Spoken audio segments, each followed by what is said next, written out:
Was it really cheating if her man was passed out drunk and he can't beat you? Trash to Peace Theater, episode 12, Sugar Mamas and Soul Snatchers. So back when Jay-Z was rendering Range Rover 4.0s obsolete and everyone was rocking iceberg t-shirts with Disney characters on them, this Jawn used to get drunk as fuck and high on ecstasy and say the nastiest, freakiest stuff to me. I never took the bait though because 1, I had a girlfriend. 2, consent culture. Paridi taught us about that early. And this girl used to be higher than giraffe pussy, and that's not consent or cute. And this went on for years. I know I should have told my girl, but I didn't, because I was basic, and my girl was from the Bronx. She would have spazzed out on this chick and got kicked out of school. So I basically hid it to protect her. You can't say I don't love you just because I cheat on you. In my trash ass defense, I never did anything with her in school. Fast forward a few years, I graduated and I'm back on campus for homecoming. Me and my homies went to an off-campus club in Camp Hill near Harrisburg called Winnie's or some goofy shit like that. It was a weird club, but it played hip-hop unlike most of the spots around there back then.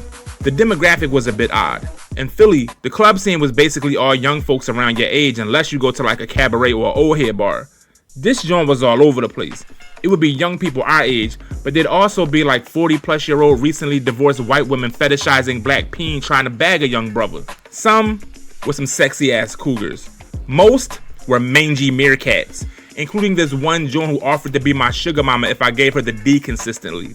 I scoffed though, and with that said, I like to take the time now to tell the tall alabaster war leopard from Chambersburg, PA, who had the silver Jaguar and wanted to spend her alimony checks on me, that I'm sorry and I miss you. So anyway, we slid in the club and played MILF slalom through the crowd. My homies hit the dance floor listening to some pre-scheming Ja Rule, and I went to get a drink.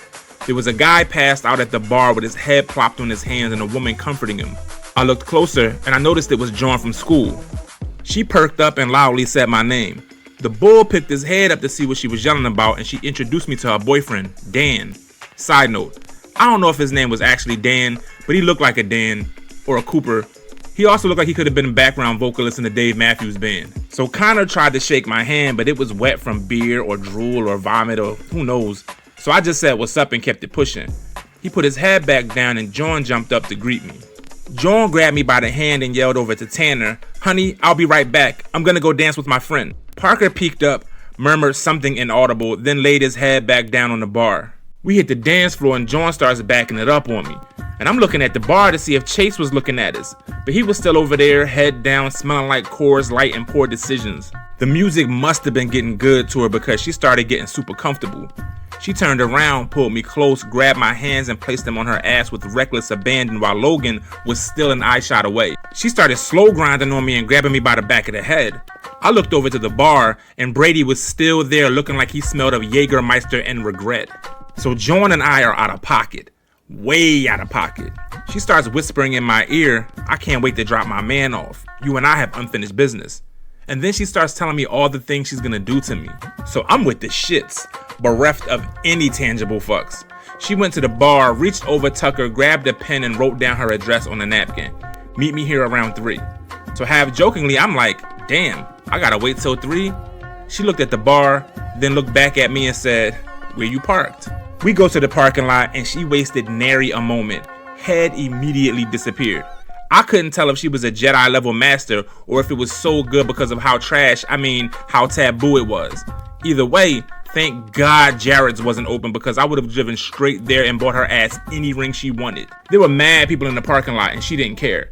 People walked by looking in the car watching her do her thing. A couple was arguing and the man looking in the car said, "Maybe if you did this more often, I'd come home on time." I wish I could say I fought the good fight and Jawn let my soul be. I wish I could tell you that, but her mouth was no fairy tale world and it didn't take long before. And that's just a preview of later, she said as she got out the car. And I'm sitting there like, preview?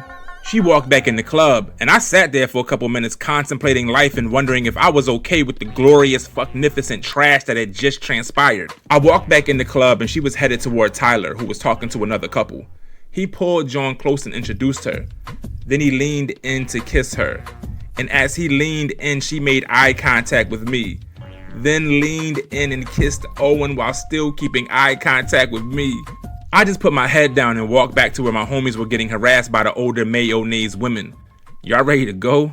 In the car ride back to campus, I told everybody what happened and they started judging me and feeling bad for Parker.